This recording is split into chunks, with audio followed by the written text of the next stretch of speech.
Let's go with the granny one. Is that a Supra?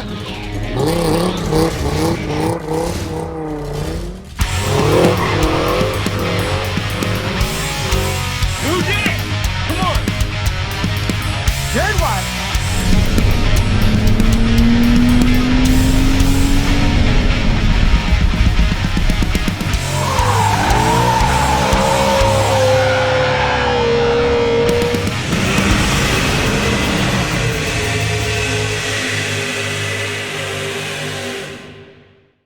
Grom 300 swap part.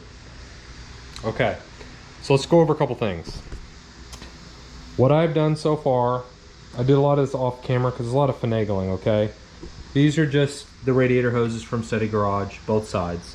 When we left off last time, we made this bracket here for the radiator and welded this one on. Some things on this side of the bike that we've done is I've put this breather filter on here. I will show you the filter. Okay, that's the filter I used, and I cut off about this much of the hose so it just comes up and angles out this way, and just put the filter on there. The other thing I did was I made the fuel line. You can use the stock Grom line, but a lot of people say that you can't get enough flow through the old Grom line, so I got some 1/4 inch ID fuel injection hose because it's a high strength. It can't just be regular fuel line, it's got to be able to withstand fuel pressure, even though I don't think you're going to build enough fuel pressure on one of these to matter. But anyway, so I did that. To get the ends in, they were really tough. This one I really struggled with, as you can see. It's on there past the main nipple, so it won't come off. The other side I got on all the way. I put the side that's on all the way underneath the tank cap up here, underneath here. But I left this one out in case there is a problem or I end up getting a leak. It's accessible, I don't have to strip the bike down. So to get it on, I put a little bit of just regular grease, just a very thin coating along the end, and the hose slid on pretty well. I did a better job with it up here, like I said, but anyhow. So that's clipped on using the 300 quick connects. On this side of the bike, we haven't really done anything else other than a little bit of tidy. We'll get to the ECU and the AFR 2 module later. Let's go to the other side of the bike. So this is where I spent a lot of work, was on, actually, there's the end that I cut off the breather tube. This is where it fell to. So here's the other hose, and I said I was gonna make another bracket to hold this. I made this bracket, you probably don't need to. It's a bit funky because I didn't want it, it was straight and I didn't want it rubbing up against this hose. So I kind of put a little woe into it, and it's just for a little extra support. This radiator's not going anywhere. So a couple things I had to do. I had to extend this bottom coil wire. It came out of the harness up here and it was just too short, so I just lengthened the wire. I put about 4 inches into it, and I've retaped the harness, as you can see. A lot of this is just going to be wire tending and getting rid of stuff that you don't need. Some of the things to focus on is the rectifier. The rectifier I bolted on to this spot back here. I'm pretty sure this is where the original rectifier was, and the ground wires right here, so you can see where this is, and the master cylinder for the brakes here. And I just ran the wiring harness as best I could, and I put this little fuse block up here so it's accessible. And a lot of this, again, you're gonna have to kind of tuck away and figure out how to get rid of your wires so you don't have an ugly looking swap with a rat's nest. Sorry about that jump cut. The GoPro decided to quit working, so we need to continue tying up our wires and trying to get rid of some of this rat's nest. I know I pointed out the rectifier, but I really want to point out again where that's mounted, and you need to make sure that it's grounded good, it's not vibrating around, and your grounds are grounded very well. A couple other things I did that were off camera that you won't have to do was the original harness on the 300 donor bike I had, it had the tail light wires just cut off at, I'm guessing, the tail. They just cut it off, took off the entire tail section of the bike. So I had to chase the wires, figure out which wire did what, and I actually spliced on the back end of the Grom harness to the 300 harness, so it will still plug into the factory plugs. So you have your yellow and your orange, those are just your signals. Your black and your greens are grounds. And Wicked Grom has a adapter wire plug for your stock 300 harness. Since I didn't have that, I took the plug that he sent me and I cut the ends off of it, but used his original pigtail and spliced my wires in. So that's how I've done that. As far as your starter relays and stuff, I've just got those tucked up here, and I've just tended all my tail light wires. And this stuff is gonna depend on your bike, depend on what tail section and tail tidy kit you have, what light you have, if you've added extra turn signals, taken some off, running an integrated tail light, etc. So that's just going to take some finagling on your part. Every bike's going to be a little bit different depending on what kit they have, and if this is an SF, an OG, or the newer Groms that explode when you put them in 5th gear. Some of the other things that we need to go over. Oh, so we left this ground loose on the engine crankcase, which I've now tightened. The throttle cables, you're just going to have to run through here, and I have to go with those on the throttle body. Don't forget to tighten your clamp on the throttle body. I actually had to take the damn tank off to get to those screws, but I have gotten the throttle body on there. It feels firm enough where it won't fall off, but you're gonna have to be careful. I think when I cut the hole in my plastics for my air cleaner to stick out, I think I'll try to make it a little bit extra steady with the plastics. Everything I've read says our tip sensor can be removed, and we just need to join the wires when we run our A-Racer ECU. Some other things we need to look at real quick are the front ends, because I want to put the light on this thing. So all of these wire adapters I got from Wicked Grom. He's fantastic and he does excellent work. I highly recommend getting wiring harnesses from him if you don't want to cut and splice, and I hate cutting and splicing. So this one is the, let me find out where he's going to.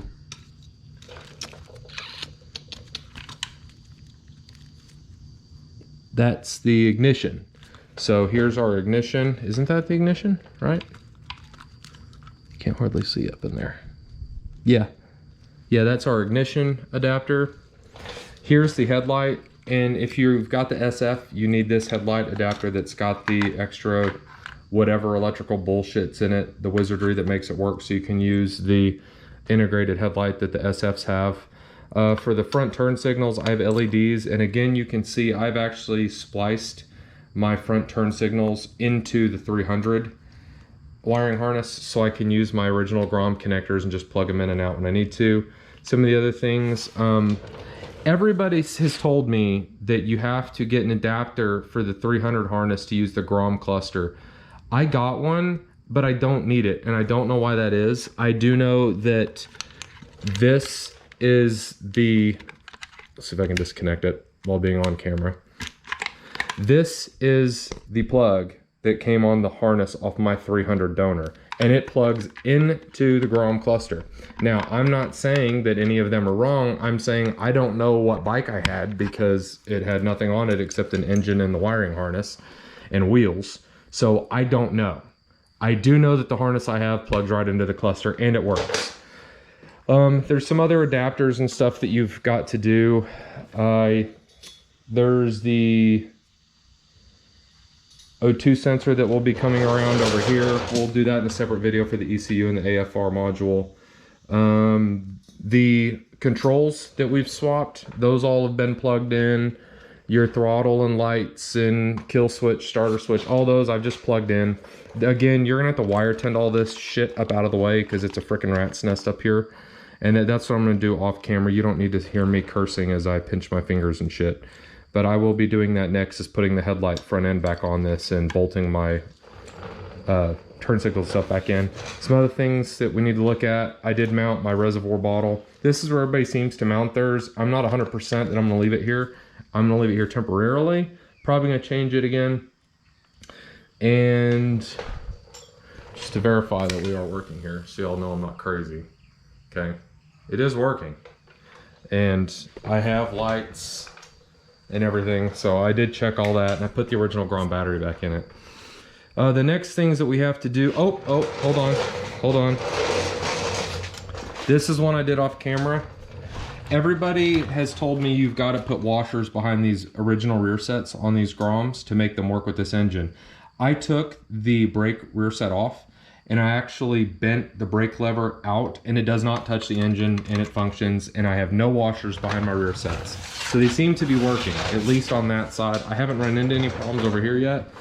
The next thing I am going to do off camera, other than the headlight, is I am going to be taking this rear set off, and we have to cut off this original shift lever shaft to make room for the new one.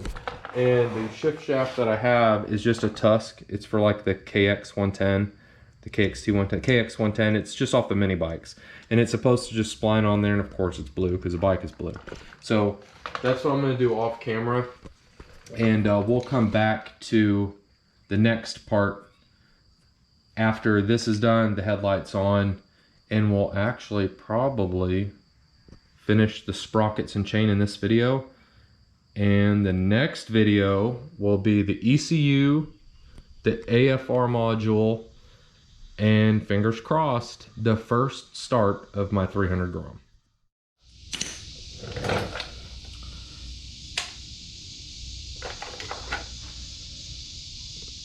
Update, it is not the KX110 shifter. It is way too big on the shaft. I don't know if I misunderstood the pinned post on the Facebook groups that it's a KX Mini. Maybe that's like a 50cc bike or something. I don't know. It's way too loose on the shaft, but what I did temporarily is I had a piece of aluminum wire, and I made two little, I guess, pins, and I just put them in between the shaft as it was this loosest, and use that to shim it up for now, so I can at least test the bike and see how it's going to work. I'll order the correct shifter.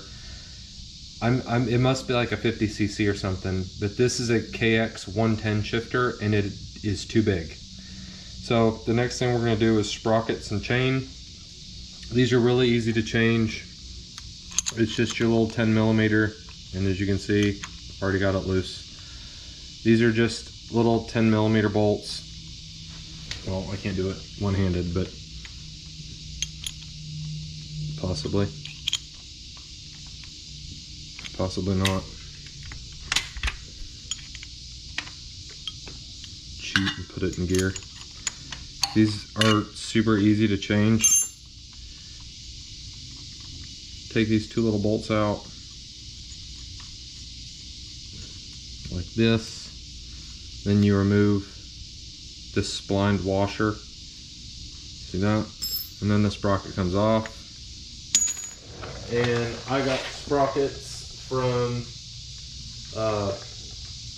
what was it, Sprocket Center. And for the front, I'm running a 16, and I will be doing a 428 chain. In the back, I'm doing a 32. I've actually changed the rear sprocket on this bike before, trying to gear it up a little bit more for cruising so it wasn't revving its nuts off. It's 60 miles an hour. So bear with me as I open this. We'll just change this front one on camera since it's as easy as it is. Okay. Then our splined washer. And then our bolts go back in. Supposed to. If I have everything lined up right anyway.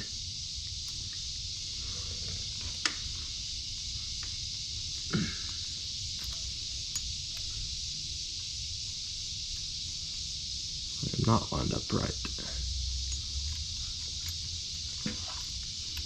What the frick hell? This is gonna be another day where just everything's just a little bit off.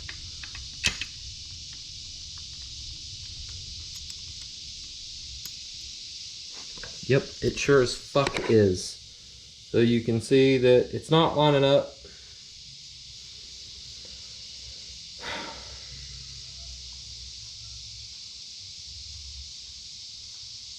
It's supposed to, it's for CBR 300, but it's the way it's supposed to look. I'm probably gonna get nasty with it and start drilling shit out, because I don't want to fucking wait and try to troubleshoot it. So that's the way it's supposed to go on there. but they're supposed to line up, which as you can see, they fucking don't. So, unless I'm the total fucking idiot, which is likely the case.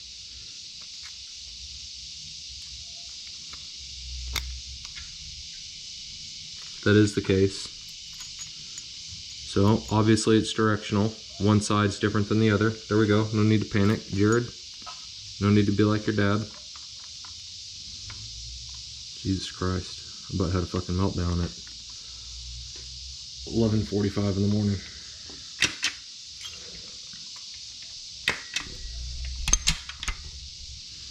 And these, just tighten them back up.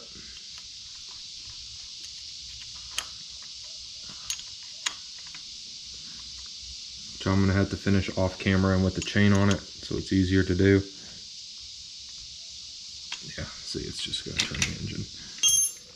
And it is gonna be loose. Everybody fucking panics because that's loose. That's the way it's supposed to be. So to take the back wheel off to do the rear sprocket, you just pull your axle bolt out, and you got to be careful because all your spacers are going to fall out. There's one here, and there's one in here, and then your brake is going to come off, the whole 9 yards. So we need to take the back wheel off, and these are 4 bolts. I think they're 14 millimeter. Yeah, they're 14 millimeter, and swap that too. And I'm going to do that off camera, and we'll come back to dealing with the chain. We got the front sprocket on, the back one on just as easy, but as you can see, the 110 link chain is not fucking long enough. So I've emailed Sprocket Center to see if maybe I can order and add a link or something. And add, I'm terrible with chains. I think that's just one link. It's short a link. So you need like 111 links or 112 to be safe if you're running these gears on this bike, and this is with a factory swing arm. So the 110 is not long enough. And yes, I know you're like, well, it's sagging right there. Why don't you just, well, fucking, I'm not stupid. I'm not that stupid. Like, that's as tight as I can get it. Like, I'm not retarded. Well, I am, but it's definitely too short. And I'm adjusted all the way up. So I guess these gears are just too much for the 110 link. So there we go. I did get antifreeze. Got it in the coolant bottle. I am not a fan of this at all. I think I'm gonna wait till I get some plastics on it and run it for a little bit and get a better idea, because I don't like where this is. But anyway, the headlight's on, I'm done, as we already went over.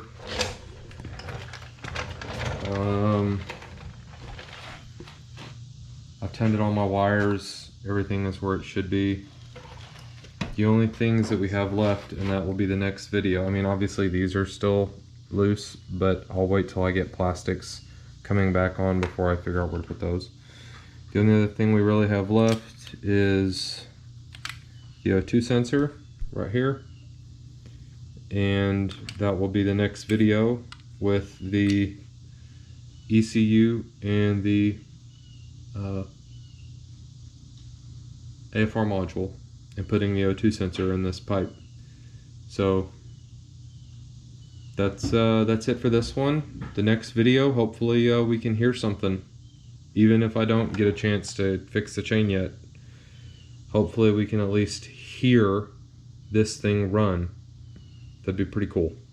All right, thanks for watching, everybody. Come on, boss! Come on! Yeah!